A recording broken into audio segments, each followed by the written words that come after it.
안녕하십니까. 연합뉴스 경제TV의 곽수정의 경제프리즘 곽수정입니다. 요즘 연일 계속해서 중동에서 들려오는 소식들이 이 혼란이 가중되는 그런 모습입니다. 바이든 대통령 방문을 했지만 별 성과 없이 갔다 온 듯하고요. 왜 갔을까요? 이것도 궁금합니다. 가자 지구에 있는 팔레스타인 병원이 테러리스트이건 이스라엘이건 어느 한쪽에서 잘못된 판단으로 인해서 500명 이상의 또 사상자가 발생하면서 바이든의 뜻이 제대로 이행되지 않고 있습니다. 여러 가지 중동 사태가 불확실한 가운데 이게 경제적인 미치는 파급 효과, 정치적인 파급 효과 등등 궁금한 게 많은 것 같습니다. 그래서 이들이 왜 전쟁을 하고 있고 전쟁 직전에 확전이 안 되려면 어떻게 해야 되는지에 대한 전략적, 전술적, 대한민국의 포지셔닝 이런 문제들까지 한번 짚어보겠습니다. 중동 전문가 두 분 모셨습니다. 중동에서 직접 이스라엘에서 학위하신 분 그리고 이란에서 학위하신 교수님 두 분 모셨습니다. 고려대학교 중동 이슬람센터 정치경제연구실장 성일환 교수님 모셨습니다. 안녕하십니까 교수님. 반갑습니다. 네. 그리고 서강대학교 유로메나연구소의 박현도 교수님 모셨습니다. 안녕하십니까. 네, 안녕하십니까. 네. 어떻게 보고 계십니까 지금 중동 사태를. 양보하지 마시고 편하시게 해주십시오. 뭐 지금 일촉즉발이고요. 예. 아직 뭐 지상군 투입한다 그러고 지금 한 4, 5일을 지금 계속 기다리고 있고 진을 빼고 있는데 지상군 투입할까요? 저는 한다고 봅니다. 우리 박 교수님은? 안 했으면 좋겠는데요. 예. 논리적으로 안 할 수가 없을 것 같습니다. 국민 감정 때문에. 저는 안 할 것 같거든요. 몰라서. 예, 몰라서 막연히 네, 그냥. 네. 예. 저도 안 했으면 좋겠지만 지금 사실 바이든 대통령이 왔을 때 어떻게 좀 말려주기를 바랬는데 그런 얘기는 없고 뭐 이스라엘 적극적 지지한다. 그다음에 이스라엘에 대한 지원 얘기하고 그다음에 팔레스타인 주민에 대한 인도적 지원 뭐 이런 얘기를 주로 했었는데요. 말씀 주신 것처럼 지금 이스라엘 국민 감정이 너무 안 좋습니다. 그러니까 네타냐후 정권 자체가 지금 이제 위태위태한 수준까지 왔거든요. 네. 그래서 국민 감정을 달래기 위해서라도 뭐라도 지금 해야 되는. 그냥 여기에서 그냥 안 하면 그것도 문제고요. 국민 감정도 문제지만 저는 좀 넓게 보시면 지금 다 이 전쟁을 보고 있습니다. 네. 저희도 보고 있지만 네. 중동 지역에 쉽게 말해서 반 이스라엘 세력들도 이걸 면밀히 지금 모니터링을 하고 있단 말이죠. 그러면 여기서 이스라엘이 1,500명이나 죽었는데 네. 지상군도 투입 안 하고 네. 이 정도 선에서 휴전하고 그냥 끝내자? 네. 그러면 헤즈볼라가 봤을 때는 이스라엘 뭐 이제 종이 호랑이 다 됐구나. 이란이 봤을 때도 뭐 할만하네. 다음에는 헤즈볼라 네가 한번 해봐. 봐라. 꼼짝도 못하지 않냐. 네. 요런 이제 주위의 적들이 이스라엘을 아주 우습게 볼 가능성이 높단 말이죠. 그래서 이스라엘로서는 우리가 먼저 공격을 받았지만 우리를 공격한 세력에 대해서는 우리가 절대 좌시하지 않는다라는 강력한 아주 강한 이미지를 지금 보여줘야 할 그런 타이밍이라는 거죠. 이게 이제 좀 관건이라고 봅니다. 사실 뭐 바이든 대통령이 왔다 간 다음에 바로 이스라엘 방위군, 네. 이스라엘 군대가요. 가자 지역의 지상군 투입은 불가피하다라고 얘기를 했거든요. 네. 그러니까 뭐 군이 그렇게 얘기를 했는데 안 지킬 수는 없겠죠. 탈무드 같은 걸 보면 화가 날 때 3번은 참으라 그랬거든요. 그래서 지금 상황에서 이스라엘이 이 정도 인내를 보여준다는 것도 하나의 정치적인 전략으로서는 높이 평가받을 만하고 네타냐후 총리가 우리나라 말로 표현하면 조져버리겠다 아주 그렇죠. 용서하지 않겠다 이런 강력한 표현을 썼는데 그 말을 듣는 순간에 조질 생각이 없나 자기 위치가 저렇게 흔들리나 비상내각이지 않습니까? 네. 이제 그런 표현을 해서 좀 더 지켜봐야 되는 것 두 분 전문가께 이제 여쭤볼 게 너무나 많습니다. 그래서 이 시점에 30년 1993년 백악관에서 오슬로 협정에 합의를 하고 사다트 대통령하고 라빈 총리하고 30년의 평화 기간이 지나고 갑작스럽게 음악 페스티벌 하는 날을 택해서 하마스가 박격포 쏘고 미사일 쏘고 쳐들어왔단 말입니다. 배경이 뭡니까? 뭐 지금 나오는 얘기 2년 전부터 준비를 했다는 얘기가 2년 전부터. 2년 전부터. 예. 네. 그게 사실은 이제 우리가 하마스라는 조직을 생각을 해보면요, 하마스는 잃을 게 없는 조직입니다. 그러니까 뭐 이렇게 하면 우리가 이렇게 피해를 보겠지 그거 생각하고 하는 그러한 집단이 아니에요. 하마스는 목표가 이스라엘을 끊어내는 거거든요. 하마스의 뜻이 뭡니까? 하마스는 이슬람 저항운동이라는 저항운동. 아랍어의 앞자만 따서 그냥 정확하게 발음을 멋있게 하면 하마스입니다. 하마스인데요. 여기는 조직 자체가 이스라엘 절멸이 목적이에요. 이스라엘 현재 인정하지 않습니다. 네. 이스라엘의 카운터파트를 인정하지 않고요. 가장 최근에 2017년에 약간 기조를 바꿔서 1967년 국경선은 인정하겠다라고 했는데 그러면서도 이스라엘은 인정하지 않겠다라는 거거든요.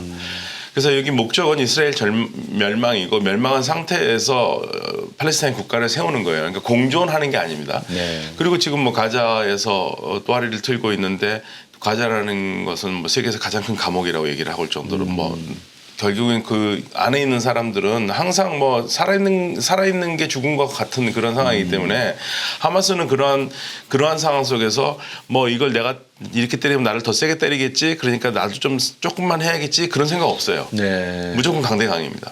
강대강이기 때문에 이럴 걸 없고 그러니까 누군가가 봐도 뭐 2년 전부터 준비를 하고 결국에는 뭐 피해를 엄청나게 볼 텐데 잃을 게 많을 텐데 왜 하냐 하는데 잃을 게 없습니다. 네. 그래서 할 수 있는 거고요. 예. 2년부터 준비를 했는데 이번에 가장 큰 특징은 로켓 쏘면 이스라엘이 아이언돔으로 잡거나 아니면 거기 잘못해서 사람들 맞고 다치면은 이스라엘이 또 보복 공습을 하는 그 패턴이었는데 이번에는 직접 병력을 투입해서 이스라엘이 자랑하는 스마트 철벽을 넘어서 네. 그 군대가 들어가서 마을 22개를 장악하고 사람을 죽였다는 거. 예. 이게 정말 놀라운 거죠. 예. 이거는 처음에는 작전인 줄 알았어요. 유인하나? 예. 그런데 그렇게 음악 캠프인 사람들 죽이는 거 보고 야 이거는 유인이 아니구나. 이스라엘 완전히 방심했구나. 이스라엘에 방심했고 헤즈볼라는 완벽하게 하마스는 완전히 성공한 거죠. 네. 우리 성 교수님. 저는 이제 이란 배후설을 좀 설명을 좀 드리면 지금 타이밍이 아까도 말씀드렸지만 사우디하고 이스라엘하고 워낙 지금 관계 정상화가 진전이 엄청나게 빠르게 돼 있었고 또 미국이 거기에 적극적으로 지금 중재를 하고 있었고요. 네. 문제는 이제 이스라엘 사우디 관계 정상화가 이란에게 주는 함의가 뭔가. 이게 이제 상당히 이란한테는 부담이고 네. 이란한테는 결코 좌시해서는 안 되는 예. 좀 영내 중동 지역 내에서 어떤 대탕트 분위기. 특히 이제 이미 2020년에 이스라엘하고 UAE 즉 아랍에미레이트하고 모로코, 튀니지 그다음에 수단까지 예. 이스라엘과 관계 정상화를 했습니다. 예. 거기다가 이제 사우디와 이스라엘이 관계 정상화를 한다면 이것은 이란에게는 사실 치명타가 될 수 있거든요. 네. 사우디를 따라서 다른 아랍 국가들이 또 이스라엘과 관계 정상화를 할 거고요. 그다음 또 관계 정상화에서 사우디가 미국에게 요구한 조건이 중요한 조건들을 요구하지 않았습니까? 어떤 핵 조건들이 있죠? 농축 권한을 달라 그랬어요. 예. 핵 농축 권한 그리고 미국과의 어떤 상호 방위 조약 예. 아주 중요한 이런 조건들을 제시를 했기 때문에 만약에 이게 관철이 된다면 사실상 파워 오브 밸런스가 바뀔 수 있습니다. 지금은 이란이 뭐 사실은 주변 걸프 국가들을 상대로 압도적인 우위에 있지만 이게 뭐 이제 핵 농축 권한도 가져오고 상호 방위 조약은 뭐 이제 누가 건드리면 바로 미군이 들어온다는 얘기인데 네. 상황이 완전히 달라지죠. 그래서 이란으로서는 이 관계 정상화를 결사적으로 막아야 되는데 네. 그 막을 수 있는 방안이 뭔가? 하마스를 이용한 게 아닌가. 그래서 실제로 지금 사우디가 중단한다고 얘기를 했고요. 네. 앞으로 이 이스라엘 사우디 관계 정상화의 미래는 어떻게 될지 사실 불투명해졌습니다. 그런 측면에서 이란이 이번 기습 공격의 배후에 있지 않을까라는 이제 의심을 하는 것이죠. 네. 이 박 교수님 말씀을 이렇게 제가 들어보면 하마스라고 하는 조직, 헤즈몰라라고 하는 조직이 잃을 게 별로 없다. 특히 하마스는 이 가자라고 뭐 베를린을 영상하기는 좀 멀었지만 옛날에 베를린이 소위 동독 영토 안에 들어 있었고 섬이었고 마샬 플랜으로 뭐 지원할 그 정도 상황이 안 좋았는데 가자가 거의 그런 상황이었고 이런 그 행그라이더로 오는 모습, 오토바이 타고 오는 모습은 하루 이틀 준비해서 되는 모습은 아닌 듯하고 그러면 전쟁이라는 것은 늘 준비를 해야 되는데 준비라는 말은 자금이 뒷받침돼야 되는데 이 자금이 어디서 나왔을까를 추적해 들어가다 보면 결국 말씀해 주신 중동에서의 어떤 지정학적 그 위상의 변화, 사우디하고 이스라엘의 접근, 이란이 봤을 때의 핵 개발의 지지부진함 이런 것들이 중동 역학의 어떤 변화가 생길 수 있는 요인이었기 때문에 하마스를 이용했을 수가 있다라고 하는 가정은 박 교수님 보시기에 합리적이십니까? 어떻습니까? 합리적이죠. 그러니까 심증은 다 그렇게 생각을 하죠. 그런데 꼭 이란이 사주를 안 해도 하마스는 해야 될 이유가 있다고 저는. 어떤 이유가 있습니까? 그러니까 하마스도요. 지금 사우디아라비아가 이스라엘에게 요구한 게 나하고 손을 잡으려면 팔레스타인 문제를 해결하라고 그랬잖아요. 팔레스타인 문제를 어느 정도는 해결을 해야지 네. 사실 손을 잡을 수 있는 거고요. 그렇지 않으면 이 팔레스타인 문제가 화약과와 같아서 잘못하면 네. 정권 하나 다 날아갈 수 있거든요. 예. 모든 나라가. 예. 그러니까 지금 다 아랍 국가들도 다 조심하고 있는 거고요. 네. 더군다나 지금 국왕인 아버지가 팔레스타인 문제 해결될 때까지는 이스라엘과 손잡으면 안 된다고 분명히 얘기를 했고 그런 레드라인을 줬는데 그 넘어가서는 어쩌 않습니까? 네. 그러니까 성의를 보여라는 거고요. 자, 그럼 이스라엘이 성의를 보인다면 그래 내가 그러면 너하고 손을 잡고 싶으니까 내가 성의를 보일게. 팔레스타인 문제를 해결해 볼게. 그러면 이스라엘이 누구한테 대화하겠습니까? 팔레스타인 서안에 있는 정부하고 대화를 할 거란 말입니다. 그렇죠. 파타하고요. 거기는 대화를 하니까. 예. 그러면 당연히 이 과정에서 완벽하게 소외되는 건 하마스입니다. 완벽하게 소외돼요. 네. 하마스는 설 자리가 없습니다. 네. 그렇다고 사우디가 왜 하마스는 빼는 거야? 그런 말 안 합니다. 하마스 네. 좋아하지 않으니까. 예. 말을 안 하는 뿐이지 좋아하지는 않아요. 그렇기 때문에 이런 사우디아라비아하고 이스라엘이 수교를 하는데 팔레스타인 문제를 해결할 때 하마스는 완전히 낙동강은 오려야 되기 때문에 나의 모습을 보여주겠다. 나 빼고는 아무것도 할 수 없다. 그렇죠. 예, 자기의 그거를 보여주는 거죠. 존재감 보여주는 거죠. 팔레스타인 문제의 주도권을 누가 지느냐. 누가 지느냐. 예, 그걸 예. 지난번 그 장자영 아산센터 중동센터장하고 장자영, 네. 예, 백승훈 그 외대 겸임 교수분하고 이제 대화를 나눴었는데 예, 팔레스타인 파타당과 그 다음에 하마스 간의 어떤 정치 권력의 문제 네, 네. 그리고 파타의 부정과 부패 네. 그리고 하마스의 역시 부정과 부패 문제. 지도부는 카타르의 도하에 있는 5성급 호텔에 머물고 있으면서 네. 하마스의 하부 조직은 장악하지 못하고 있는 상황. 네, 네. 그러니까 내치와 외치가 모두 허물어지고 있는 상황에서 하마스의 공격적인 측면이 네. 부각이 된 게 어느 정도 이해가 되고요. 이스라엘도 역시 사법부 파동을 비롯해서 네, 네. 30년 전쟁 동안에 세속주의와 원리주의 간의 정치적 갈등, 대립. 근데 상당히 내치와 외치가 서로 뭐 갈팡질팡하는 사이에 울고 싶은데 뺨따구로 갔다가 아주 그냥 하마스가 세게 때려준 거 아닌가 하는 생각도 드는 측면이 있습니다. 뺨 정도가 아니죠. 뺨 정도. 주먹으로 때리는 겁니다. 주먹으로. 근데 이스라엘의 1차 1910년대죠. 1차 전쟁이 있었죠. 1948 48년에 네. 1차 전쟁. 네. 그다음에 73년 4차 전쟁이었죠. 네, 네. 네. 이때까지 이스라엘이 희생을 당하고 뭐 외부 누계수는 많겠지만 한꺼번에 이렇게 2,000명 가량이 인질로 잡혀가고 사상자를 낸 게 없었죠. 있었습니까? 저 가장 많은 사상자가 났던 게 73년 전쟁 1,000명 정도 예. 됐는데 지금 10일 만에 1,500명이 죽었어요. 그러니까요. 예, 민간인. 전례 없는 사건이죠. 그런 측면에서 놓고 보면 이제 바이든 대통령이 날아간 게 이제 두 분께서 말씀을 주셨지만 이제 이렇게 생각해 볼 수 있을 것 같습니다. 미 대선에 유대인들의 어떤 지지가 필요했나?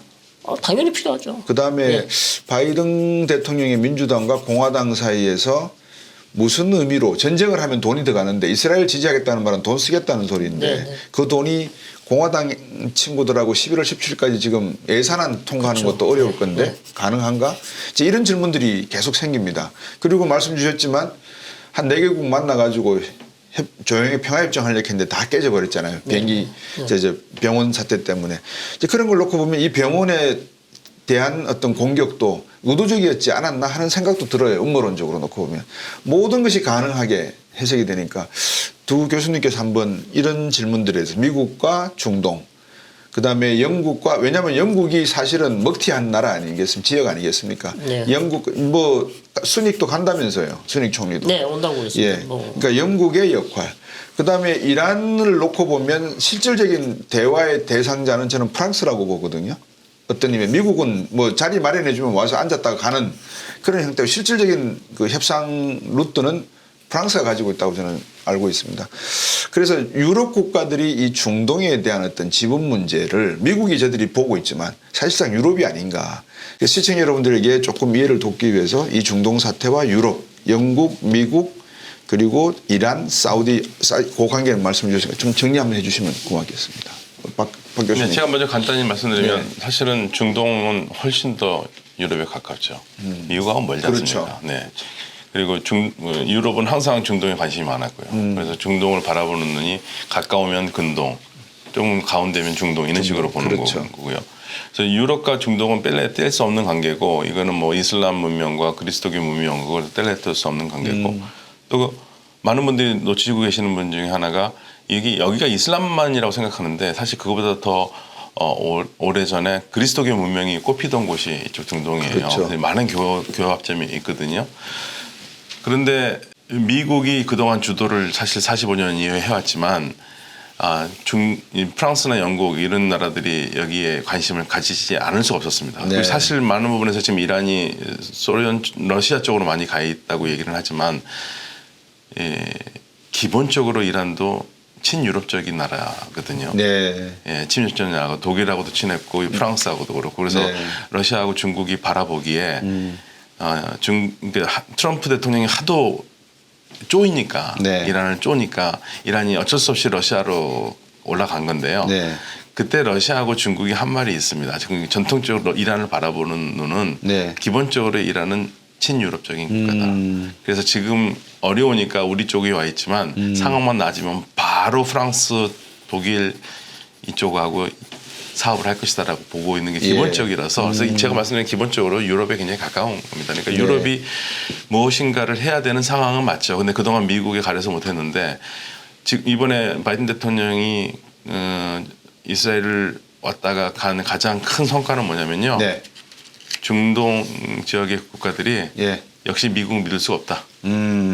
그게 가장 큰 성과일 것 같아요. 네. 그렇게 되면 이제 미국이 그 중재자로서 역할은 못할 거는 뻔하니까 예. 그럼 이제 유럽이 끼어들 수밖에 없을 상황이 될 것 같습니다.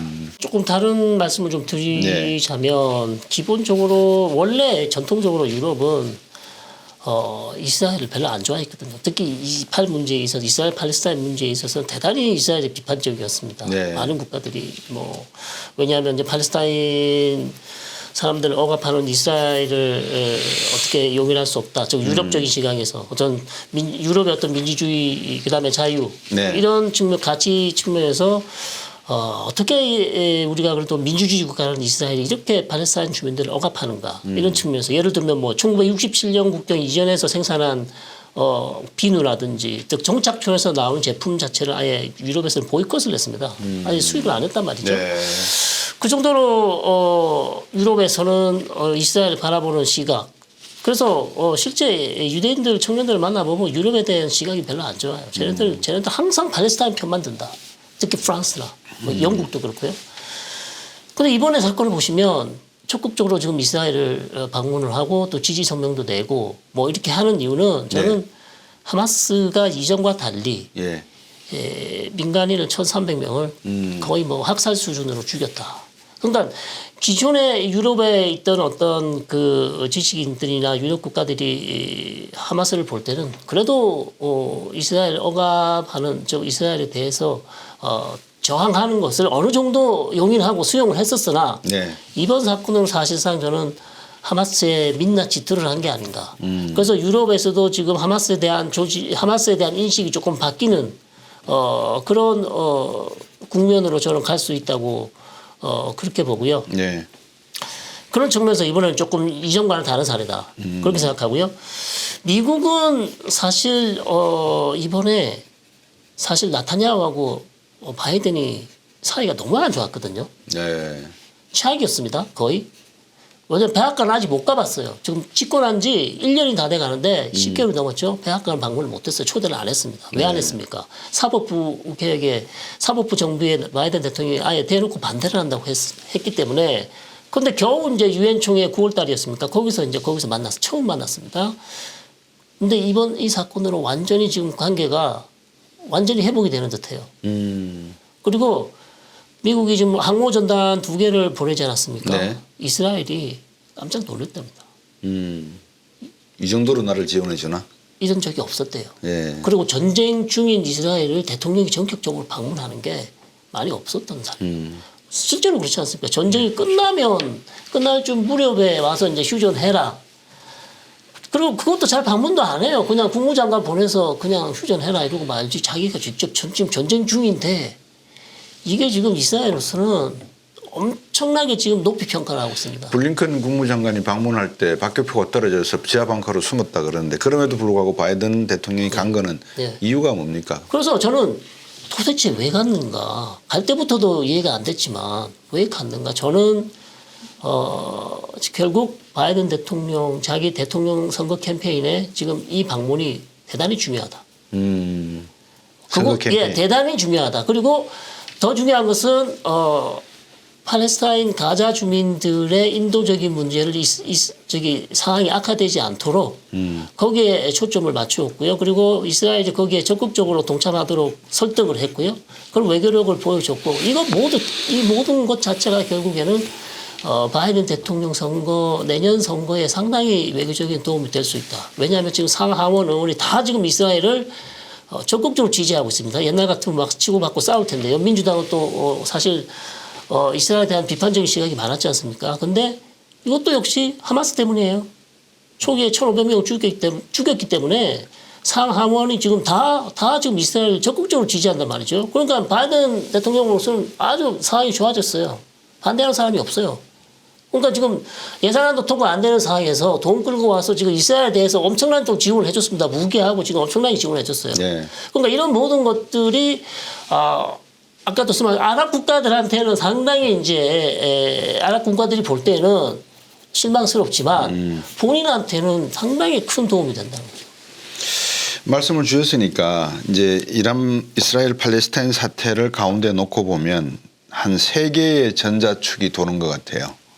제가 그렇게 비유를 해서 될는지 모르겠지만 하나가 아까 조금 전에 말씀 나누셨던 미국과 유럽의 이해관계 하나가 돌고 있고 또 하나는 우리 성 교수님이 말씀 주신 사우디아라비아의 이란의 이해관계가 지금 돌고 있고 또 하나의 이해관계가 러시아와 중국의 이해관계가 또 하나 축이 돌고 있고 뭐 우리나라는 아무 생각이 있는지 없는지 모르겠습니다만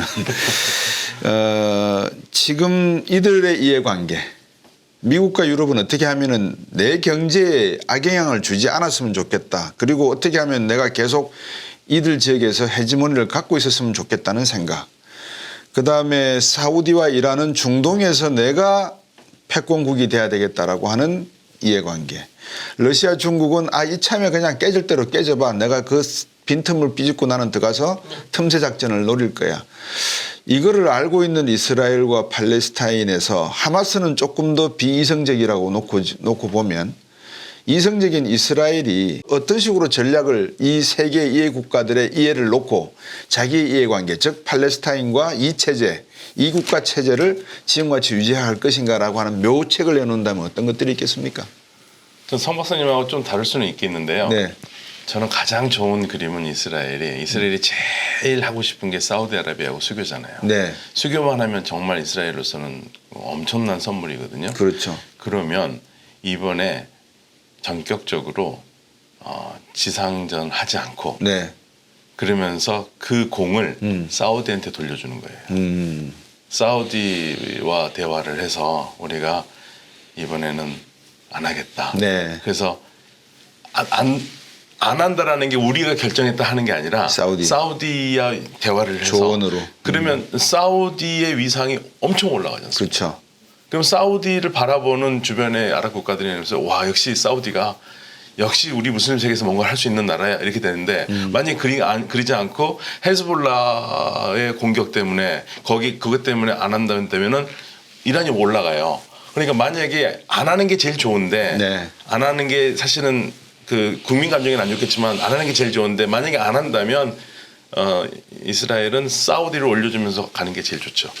그러면은 러시아도 어느 정도 제어할 수 있습니다. 왜냐면 러시아하고 사우디하고 사이가 좋으니까. 예.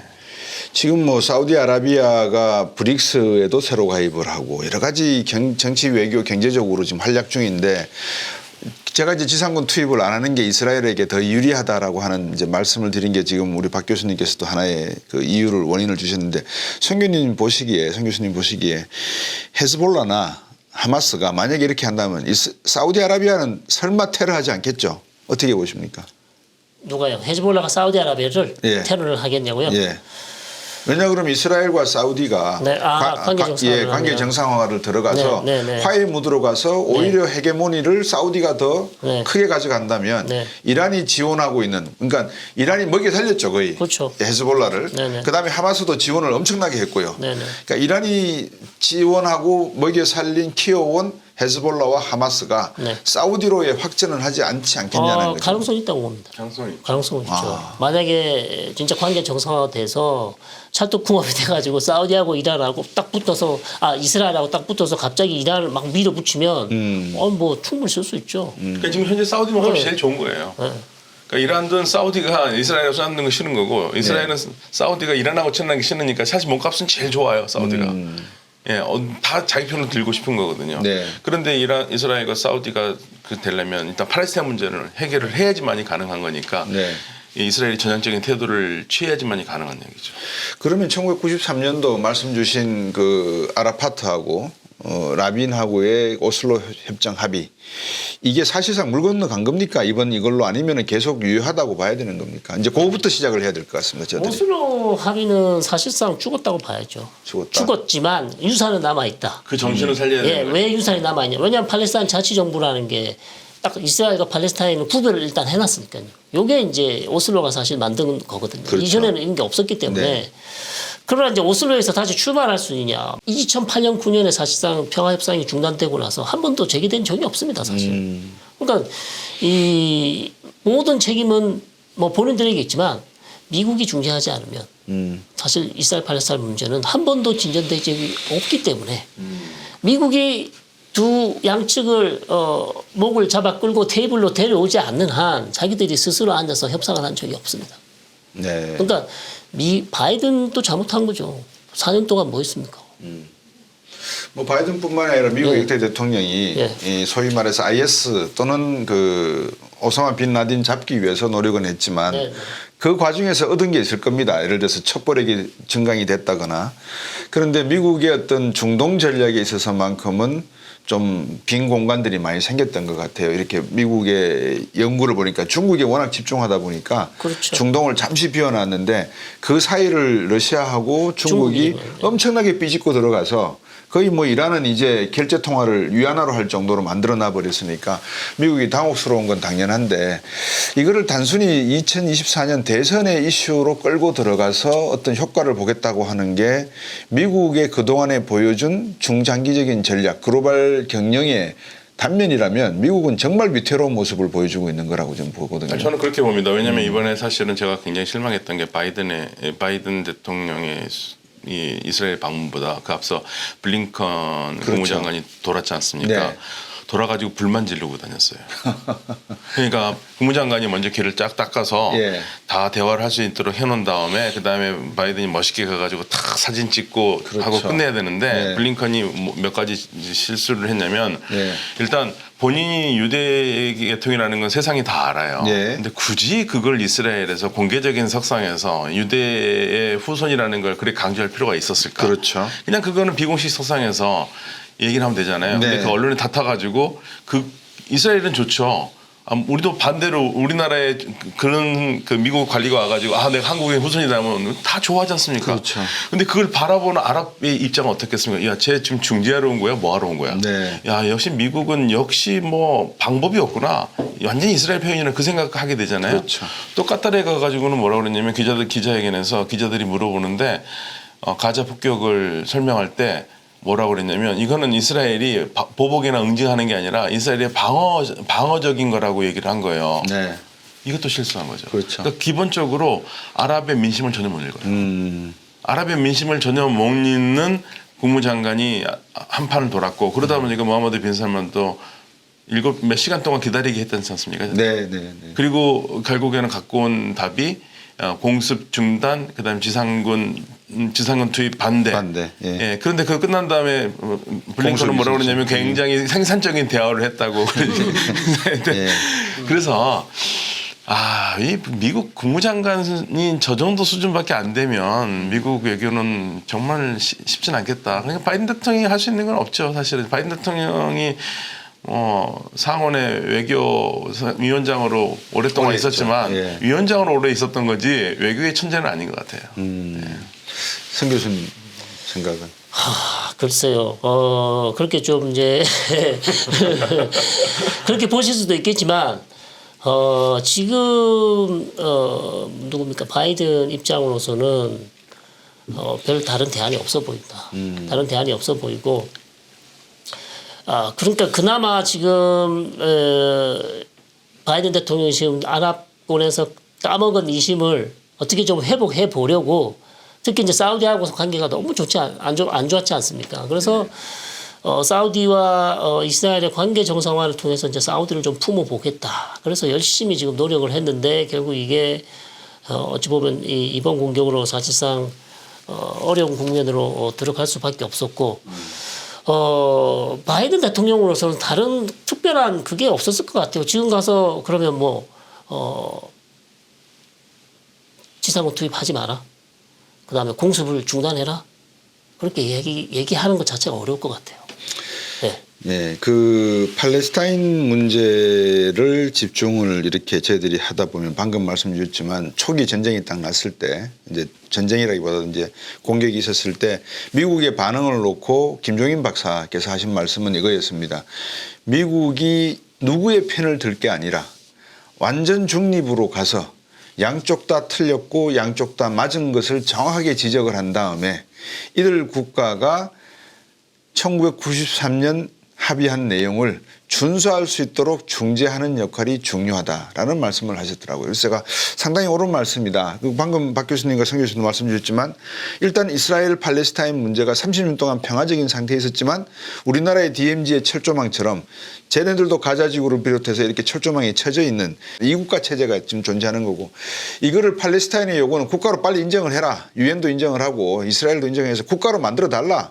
그리고 가자 이거 풀든지 말든지 빨리 결정해달라. 이 요구 조건이 있는 거고 이스라엘은 그 말에 아우성에도 불구하고 완전히 무시한 상태에서 사법부하고 지금 전쟁 중에 있고 그러니까 이러다 보니까 하마스 입장에서는 얘들이 진짜 어떤 뜻을 갖고 있는지 명확하지가 않단 말입니다. 그러니까 팔레스타인 쪽에서도 내치에 조금 이상 조짐이 있으니까 하마스 적극적인 하마스가 행동으로 나오지 않았느냐. 그러면 이 문제를 푸는 건 해법은 딱 하나밖에 없거든요. 이스라엘이 팔레스타인, 유엔이 팔레스타인을 국가로 인정할 것인가 말 것인가에 대한 문제가 풀리지 않으면 계속 발생할 것이다. 이란이 하마스와 헤즈볼라를 이용할 것이고 미국이 이스라엘을 이용할 것이고 러시아와 중국이 이 상황을 가지고 미국과 유럽을 대해서 이용할 것이고 결국은 중동이라고 하는 이 화약고가 계속해서 다른 나라에 의해서 이해 타산을 따져가는 그런 지역이 된다 그러면 서로 안 좋을 것 같거든요. 그렇죠. 이란은 어떤 상황을 지금 보고 있고 어떻게 보고 있고 이스라엘은 팔레스타인 독립 문제를 어떻게 해석을 하는지 이 문제를 한번 듣고 싶습니다. 예.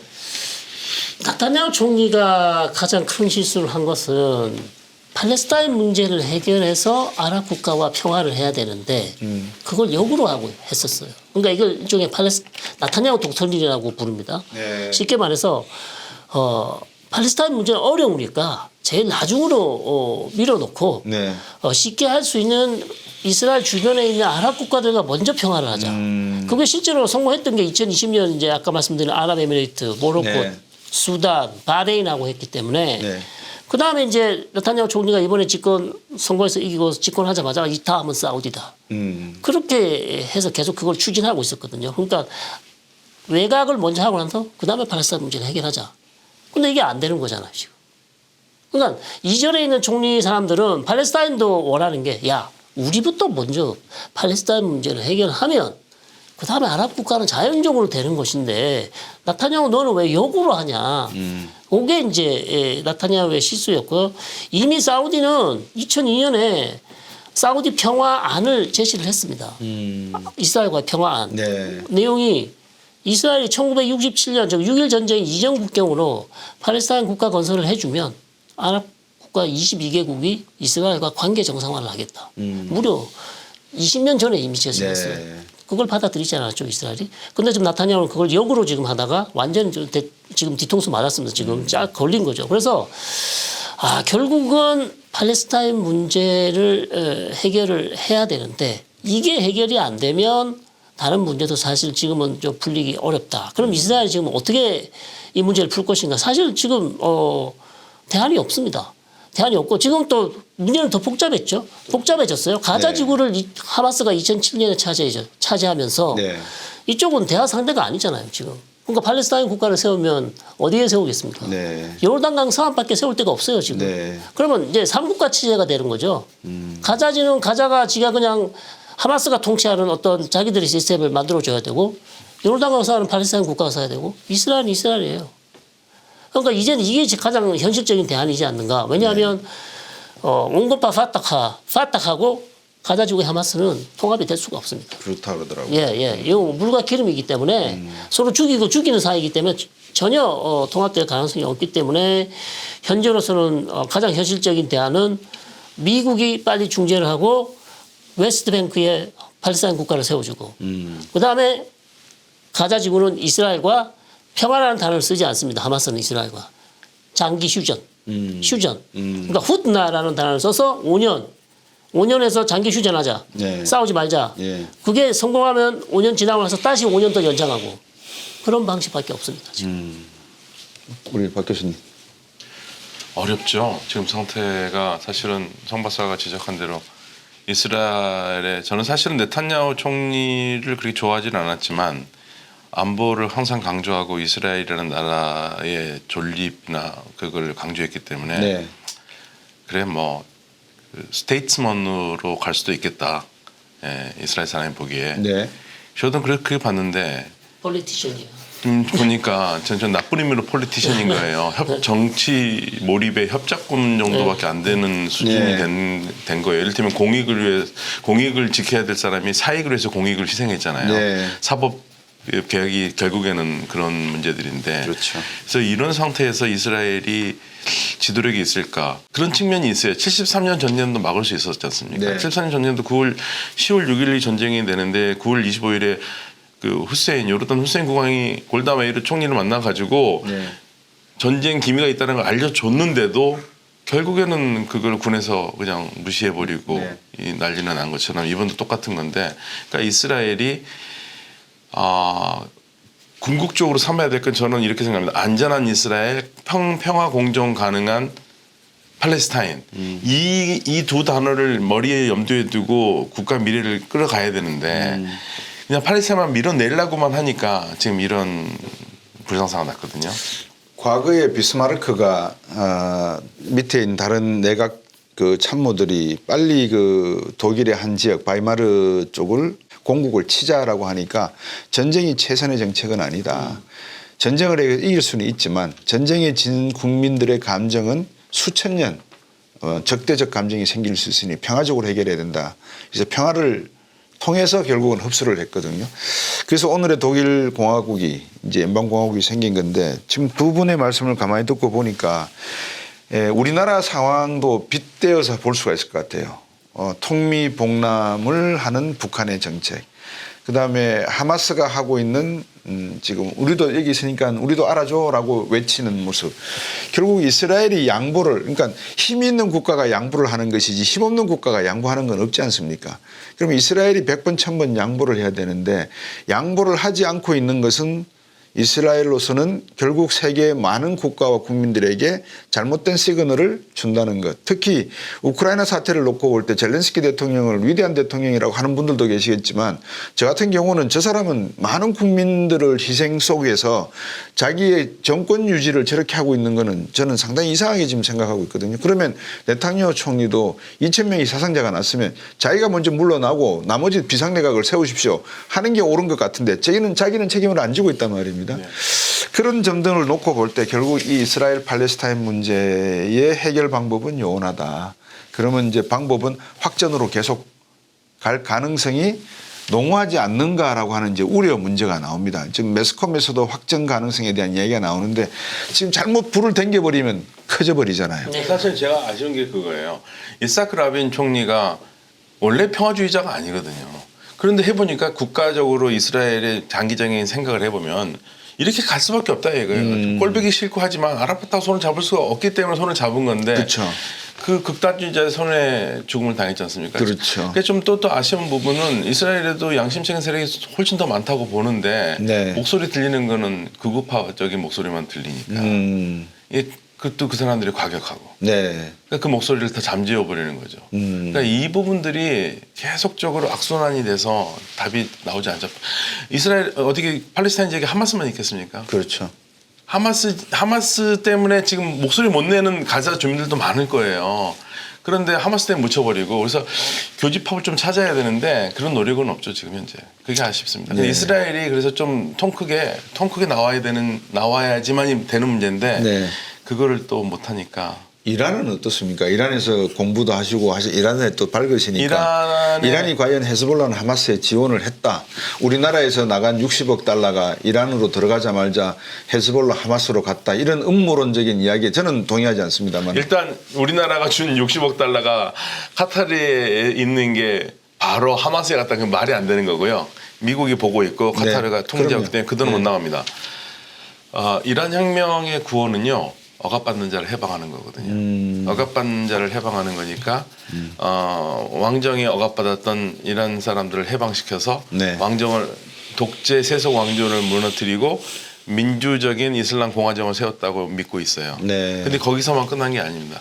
그러니까 이란이 주변 나라하고 불편한 게 이란이 북한하고 똑같아요. 예를 들면은 우리 이렇게 새로운 체제를 했으니까 너희들은 너희들 잘 살고 우리하고 그냥 잘 지내보자. 네. 이렇게 했으면 우리가 왜 북한한테 이렇게 불편합니까? 북한도 우리 형님 우리는 우리 체제에 있으니까요. 잘 살아보십시다. 우리 안 건드릴게요. 이랬으면 네. 괜찮은데 네. 끊임없이 혁명을 수출하려고 그러거든요. 그러니까 기본적으로 이란이 혁명 성공한 다음에 바랬던 건 주변 국가들도 다 이슬람 체제로 바꾸고 싶은 거예요. 네. 욕심이 너무 컸어요. 그러니까 사우디랑 이쪽에서 다 허겁하면서 이란을 싫어했던 거고요. 이란이 궁극적으로 성공하려고 하는 것 중에 하나가 억압받는 대표적인 인물들이 팔레스타인이에요. 네. 그러니까 팔레스타인을 해방시켜야지 이란 혁명이 완성이 되는 겁니다. 소위 이란의 프라이드가 상당히 강한 상태인데 이스라엘 프라이드도 만만치 않지 않습니까? 억압받는 나라라고 하지만 네. 이스라엘에서 억압받는 나라가 아니다라고 할 거 아니겠습니까? 그렇죠. 이스라엘로서는 자기들은 셀프 디펜스라고 얘기하죠. 우리가 하마스 같은 테러 단체의 기습 공격을 받아서 자위권 차원에서 우리가 지금 가자 지구를 공격하는 것이지 우리가 가만히 있는데 가자 지구를 공격한 적이 있냐? 그렇게 얘기하는 것이고 자기들은 항상 합니다. 우리 지구상에서 가장 도덕적인 군대가 이스라엘 군대다. 우리는 공습을 하기 전에 반드시 대피 신호를 보낸다. 그리고 원정 타격한다.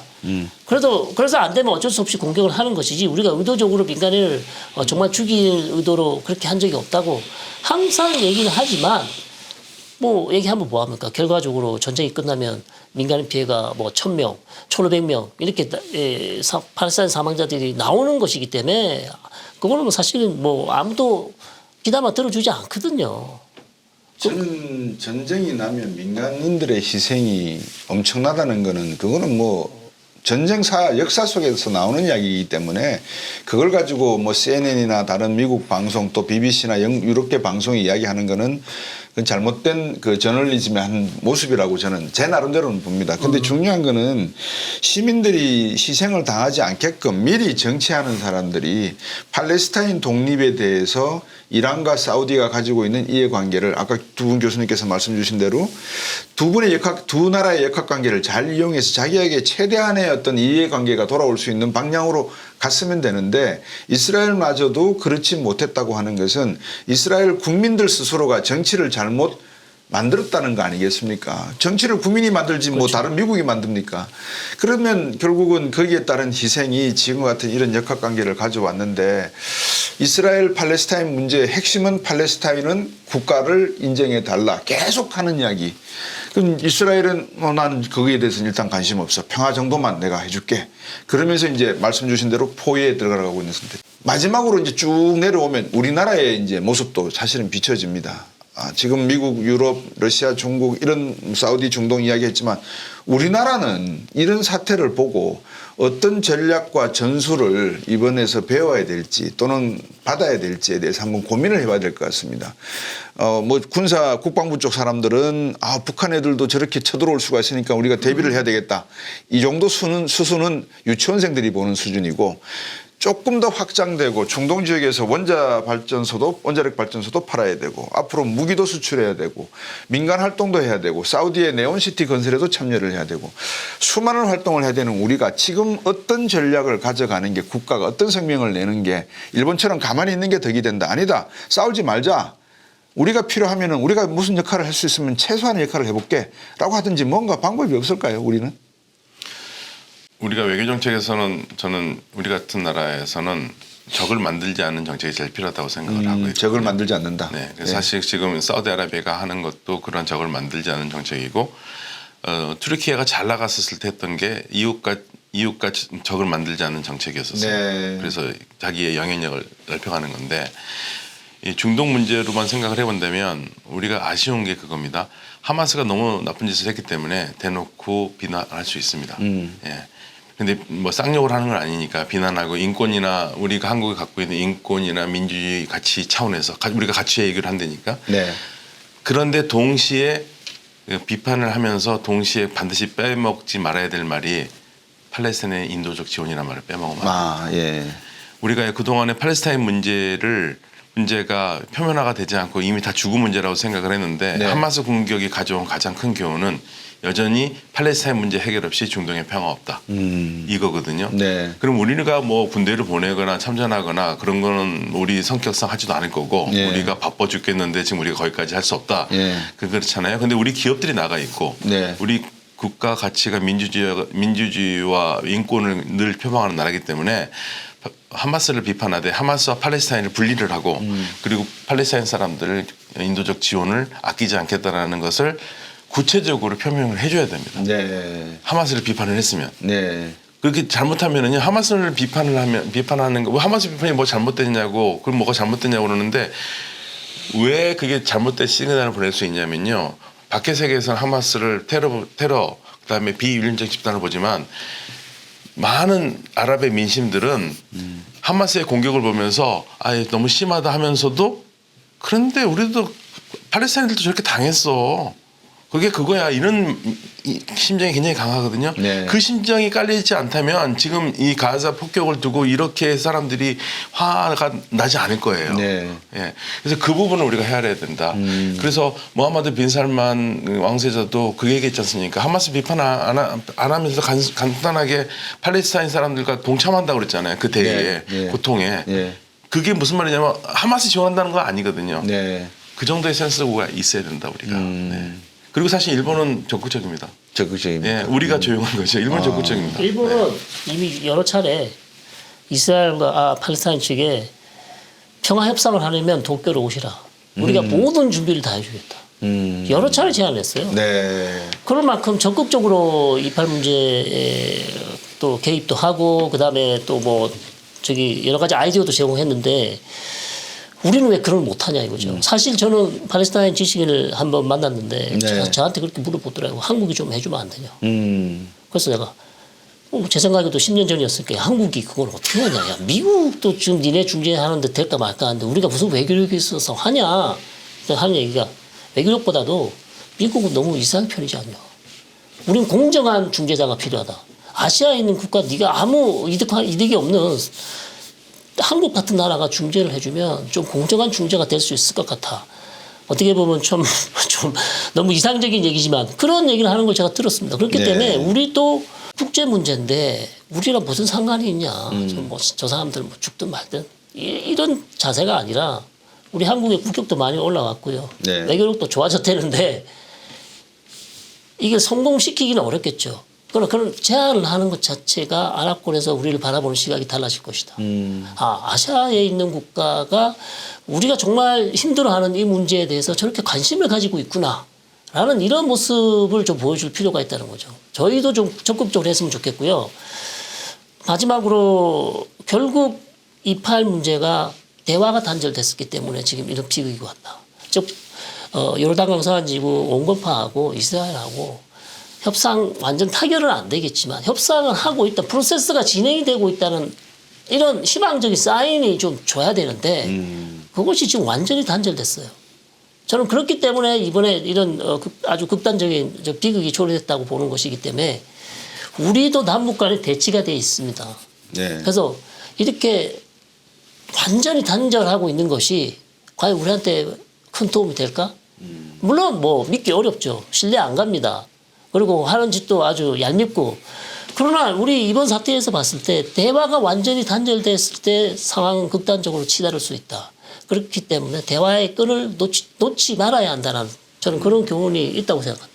지금 우리나라의 언론을 뭐 전 매체를 들어보면 주로 이제 미국에서 AP란 로이터에서 발신하는 자료 화면을 활용을 하고 또 이스라엘 쪽에서 주장하는 이야기들을 거의 다 받아들이는 입장이다 보니까 팔레스타인의 국민들, 가자 지구에 있는 그 팔레스타인 국민들의 모습은 사실 정확하게 인터뷰를 못하고 있고 알지 못하는 상황인 것 같습니다. 그러다 보니까 일변도로 나가고 있는데 방금 말씀 주신 대로 우리나라도 일본이 저렇게 하는 정도 같으면 우리도 충분히 할 수 있는 그 감정적인 것은 이해될 수 있는 부분이 상당히 많이 있다는 게 하나가 느껴지고요. 아까 가자 지구의 이 섬적인 표현을 주셨는데 저는 그렇게 생각을 했습니다. 이스라엘 민족만큼 홀로코스트를 수천 년 동안 당해본 민족이 없다. 그런데 거기서 나온 경험과 그 쓰라림을 가자라고 하는 진짜 그 팔레스타인 시민들의 수용소라 그럴까요? 홀로코스트. 이거를 하고 있다는 걸 못 느낀다는 것이 역사의 아이러니고 유대민족의 아이러니가 아닌가 하는 생각을 제가 했습니다. 물론 이상적인 이야기인지는 모르겠지만 그래서 이제 그런 측면에서 우리가 말씀 주신 대로 좀 부호 활동도 적극적으로 나설 수 있는 방법을 찾으면 좋겠다 하는 생각입니다. 마지막으로 한 2분씩 지금 중동 뭐 경제적인 내용에 대해서는 전문가가 아니시라서 모르시겠지만 지금 팔레스타인 이스라엘 사태에 대한 종합적인 판단 그리고 뭐 국가 정책에 대한 또 제언 이런 게 있으면 한 말씀 한 2분씩 주시면은 마무리하도록 하겠습니다. 먼저 우리 박 교수님부터. 팔레스타인 사태 보면서 또 우크라이나 보면서 제일 느끼는 게 지도자가 해야 될 가장 큰 책무는 전쟁을 하지 않는 거거든요. 네. 예, 전쟁을 하지 않고 전쟁을 한다는 것 자체는 이미 다 하는 사람들 다 패자거든요. 국민을 안전에서 구하려면은. 그렇죠. 그래서 제가 그 부분에서 젤렌스키 대통령의 능력을 뭐 좋게 보지 않습니다. 네. 지도자 자격이 없다고 보는 그렇죠. 거죠. 그러니까 우리가 이런 점들을 반면 교사로 삼았으면 좋겠어요. 네타냐후 총리도 저는 별반 다르지 않다고 보거든요. 네. 그래서 공익과 사익을 정확하게 구분할 줄 알고 그리고 지도자가 어떤 일을 해야 되는지 비전을 보여줘야 되는데 앞에 잠깐의 이익에만 매몰돼 가지고 정치적 이익만 얻으려는 그러한 지도자가 있는 나라가 얼마나 발전할 수 있겠느냐 그런 안타까움이 듭니다. 그래서 우리가 그러는 거를 따르지 않았으면 좋겠고요. 네. 그리고 이제 한 가지 꼭 이거는 뭐 우리가 지켜봐야 할 포인트 중에 하나인데 지금 현재 이러한 분쟁에서 가장 이득을 보는 사람은 러시아고요. 네. 푸틴이고 그렇죠. 가장 지금 그 열받는 사람은 젤렌스키입니다. 예. 요즘 최근에 그 미국이 돈을 뿌려주는데 통로가 두 개가 나와요. 만평입니다. 한쪽은 이스라엘, 한쪽은 우크라이나인데 이쪽은 막 달러가 호로록 쏟아지는데 여기는 말라요. 예. 그만큼 이쪽으로 가니까 지금 나오는 얘기 중에 하나가 우크라이나가 이거를 반전을 시키기 위해서 관심을 끌기 위해서 혹시 자작극이라도 벌인 거 아니냐라는 그런 음모가 나올 정도로 네. 지금 뭐 언론 이 SNS라든지 이런 데가 혼탁합니다. 네. 그래서 이러한 상황에서 우리가 정보 취사도 잘해야 되고 현장 네. 판단도 잘해야 되겠고 그래서 우리 당국자가 항상 지금 팔레스타인 문제를 여러 측면에서 보면서 네. 팔레스타인 난민들 네. 그리고 인도적 지원이라는 키워드를 잊지 않았으면 좋겠습니다. 예. 인도적 지원이라는 키워드 다시 말씀 주셨고 리더십이 중요하다는 말씀 주셨습니다. 저는 이제 확전이 이제 지상군이 들어가게 되면 어떻게 될 것인가 우리가 좀 관심을 좀 많이 가져야 되고요. 지상군이 만약에 투입이 되면 저는 이게 최소 한 달은 가지 않을까. 최소 한 달. 네, 왜냐하면 뭐 그 밑에 지하 메트로 터널도 있고요. 그다음에 하마스가 가지고 있는 무기도 탈취해야 되고 시설도 부셔야 되고 또 하마스 대원과의 대결도 충돌해서 또 사살도 해야 되고 여러 가지 지금 들어가게 되면 안 들어가면 뭐 할 일이 없습니다만 일단 투입이 되면 상당히 장기화될 가능성이 높다. 지금 뭐 이스라엘 참모 총장도 그렇게 얘기했습니다. 이 전쟁 짧지 않다. 길게 간다. 이렇게 얘기를 했기 때문에 자, 길게 가게 되면 이 이스라엘 하마스 전쟁의 장기화가 세계 중동 경제고 세계 경제에 미치는 영향이 뭔지 좀 판단을 해봐야 될 것 같고 그 다음에 가장 중요한 포인트가 지금 헤즈볼라죠. 사실은 헤즈볼라입니다. 참전하냐 안 하냐. 이게 지금 이 전쟁의 방향을 완전히 바꿔놓을 거거든요. 네. 그래서 헤즈볼라가 참전하게 되면 이 전쟁은 조금 한 차원 더 올라간다. 경제에 미칠 파급 효과도 훨씬 더 커진다. 그렇기 때문에 우리 한국도 사실 뭐 우리하고 전혀 상관없을 것 같지만 정말 밀접한 관련이 있는 지역이기 때문에 예의주시하고 봐야 되고요. 헤즈볼라가 들어가면 그럼 이란은 어떻게 할 것인가? 그럼 이란이 혹시 계속해서 헤즈볼라에게 이제 물자를 대줘야 되거든요. 무기도 줘야 되고 외교적 지원도 할 거고. 그럼 이란은 그냥 가만히 있을 건지 그리고 헤즈볼라가 공격을 하고 지금 항공모함 2대가 가 있는데 항공모함 2대에서 F-35가 떠서 헤즈볼라를 칠 거란 말이죠. 칠 수도 있습니다. 제가 봤을 때. 그럼 이란은 어떻게 할 것인가? 가만히 있을 것인가? 그럼 이란이 개입을 하게 되면 미국은 그럼 어떻게 할 것인가?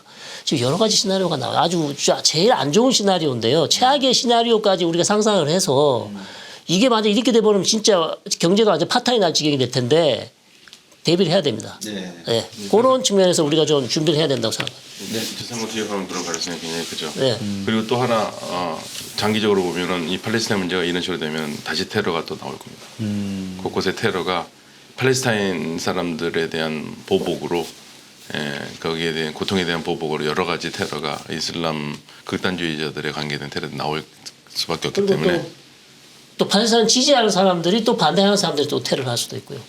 그러니까 IS나 뭐 이쪽으로 지지하는 사람들도 많이 나올 수 있고 그러니까 지금 완전히 뭐 이게 한 지역의 문제가 아니라 전 세계적으로 지금 파급 효과가 이전과는 다른 모습이에요. 근데 네. 이전에 이스라엘 팔레스타인 전쟁했다고 해서 미국에서 백인이 팔레스타인계 아랍계 집에 들어가서 애를 죽이는 사건이 있었나요?